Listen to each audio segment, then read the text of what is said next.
Bom dia, nós vamos gravar o vídeo hoje e aí vocês vão poder assistir a gravação com a explicação novamente dos modal verbs e contextos do seu uso, ok? Primeiro vamos falar do conceito aí. Os modal verbs são verbos chamados de verbos modais, porque sua função acontece quando usados com outros verbos, pois atribuem-lhes uma ideia de possibilidade, obrigação, permissão, capacidade, habilidade, conselho, proibição, sugestão e pedido. Quais são esses verbos? São verbos como can, could, may, might, shall, should, ought to, must, have to and will. E como eu já falei em aula 5, a gente vai trabalhar com eles agora nessa videoaula para vocês trabalharem a construção e o contexto deles. Vamos falar do primeiro aí, dos modal verbs should e must. Eu vou ler o texto a seguir, que é o texto de internet acessado em 2018, escrito por Vincent Janssen. Então vamos começar com este texto. Fake news is a myth. Notícias falsas é um mito. A myth? How dare I? Um mito, como eu usaria? That must be fake news. Isto provavelmente é notícia falsa. Ou isto deve ser notícia falsa. It should grab your attention, but I'm not even completely lying.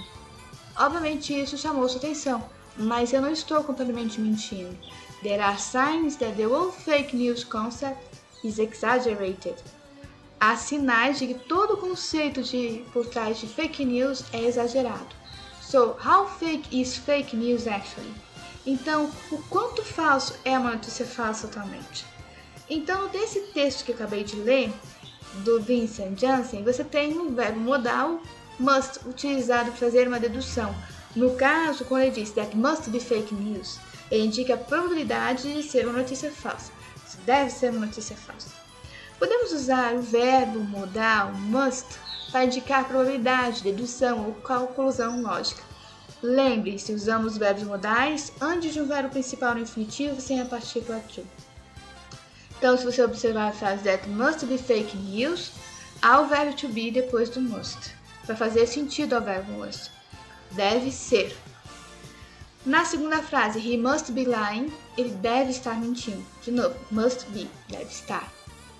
Para indicar que algo é improvável de acontecer, costumamos usar o verbo modal can't, cannot, antes do verbo principal, e não se usa muito must not, tá? Por quê? Porque não é muito usual. Então a gente vai usar o can't. Exemplo, it can be true, she always telling lies. Não pode ser verdade, ela sempre está sendo mentiras. O verbo modal should também pode ser utilizado para indicar probabilidade, dedução ou conclusão lógica. Trata-se de uma forma mais suave do must. E a forma negativa aqui do should pode ser utilizada assim como should not ou shouldn't. Primeiro exemplo, websites lacking author information should lead you to fake news. Então, se os websites tiverem pouca informação sobre o autor, deveriam te levar a fake news. Use of data information shouldn't be a red flag. Usar informações tiradas de sites não deveria ser uma bandeira vermelha, um sinal de alerta, né? Então aí aparece shouldn't, como o deveria, não deveria ser, né? Shouldn't be. Próximo, modal verbs may, might and must. Vou ler o texto novamente, né? E esse texto é da Tim Donald, de outro site, como The Guardian, né? Nas suas notícias online. Retirado fragmentos de 2018.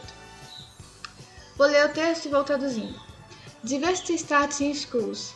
Children need to see a wider range of careers. Diversidade começa na escola. As crianças devem aprender uma grande variedade de carreiras.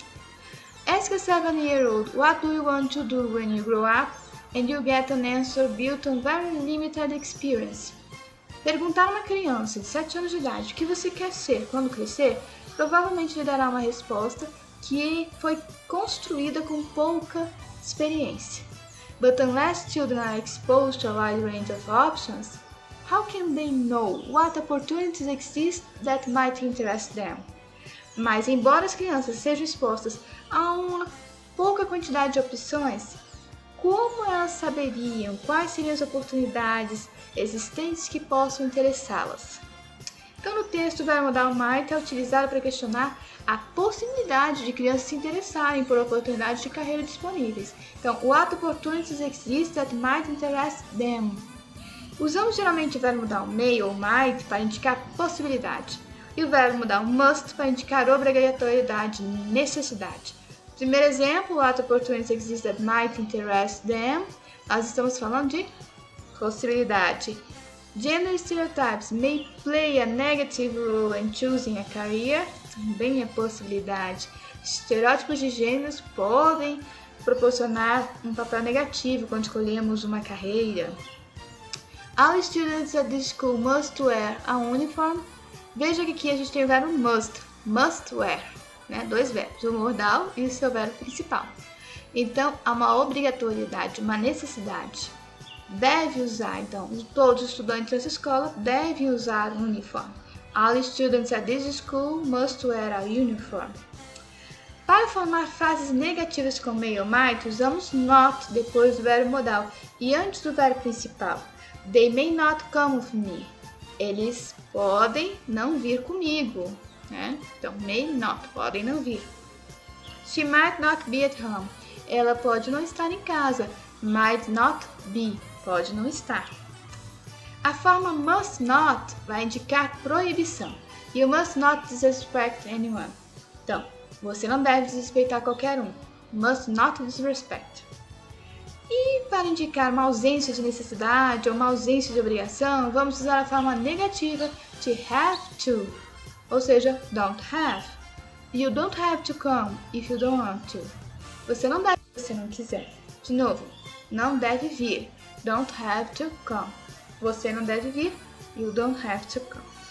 E aí vamos fazer uma recapitulação, né, das principais características desta apostila. Esses verbos modais são bem peculiares e têm características únicas e diferentes. Vamos ver a primeira. Possuem apenas uma única forma e não flexionam nem a pessoa e nem o número. Repara, must have, must do ou can do, can be. Não possuem modo infinitivo, não são precedidos de to. Você só tem um verbo modal e depois o infinitivo daí, sem o to, mas esse infinitivo é de outro verbo. Não tem forma terminada em ing, ou seja, não tem forma contínua. Não tem forma terminada em ed, ou seja, não tem forma em passado. Não tem forma terminada em s, não tem forma que esteja nas terceiras pessoas. Eles têm sim um passado, mas eles já estão conjugados neste passado e como eles são irregulares, não aparecerá a forma ed. Ou seja, também não são precedidos de have, não tem tempos perfeitos, né? Não precisa do have, been, studying. Pensar em verbo principal, está sempre o verbo principal no infinitivo sem o to, porque o verbo principal é aonde está o sentido da frase. Não pode-se utilizar um verbo modal seguido do outro, porque não faz sentido. Aceita preceder os verbos auxiliares, ou seja, vir antes de verbos auxiliares como be, do e have, porque nesse caso eles terão sentido e serão um verbo principal. Não necessita de um verbo auxiliar para fazer orações na interrogativa ou na negativa. A gente já viu can, can't, né? Must, mustn't, should, shouldn't. Na interrogativa, can I go to the bathroom? Eu posso ir no banheiro. Olha o can, veio para frente. Ele mesmo é o seu verbo auxiliar. E precisa obrigatoriamente do verbo principal em seguida, como eu já disse, sem o to, porque este verbo, mesmo se for um verbo auxiliar como be, do e have, estão no seu sentido original, estão fazendo o sentido da frase ali, perto do verbo modal. E aí pode ser um sentido de probabilidade, pode ser um sentido de possibilidade, de obrigatoriedade. Por isso que o verbo principal está na frase. Os outros verbos modais a gente vai trabalhar no terceiro trimestre e aí eu venho com outro vídeo com outras características deles. Lembrando essas e adicionando outros verbos modais também. E nós também vamos revê-los de outra forma, aí com vários retalhos aí de sites para fazer uma apostila bem de revisão e vocês terem todas as ideias antes do teste nas semanas seguintes, ok? Provavelmente na próxima, né? Fiquem de olho na correção dos exercícios também, que vai estar disponibilizada a aula para vocês semana que vem. Um abraço a todos, até semana que vem. Bye, bye!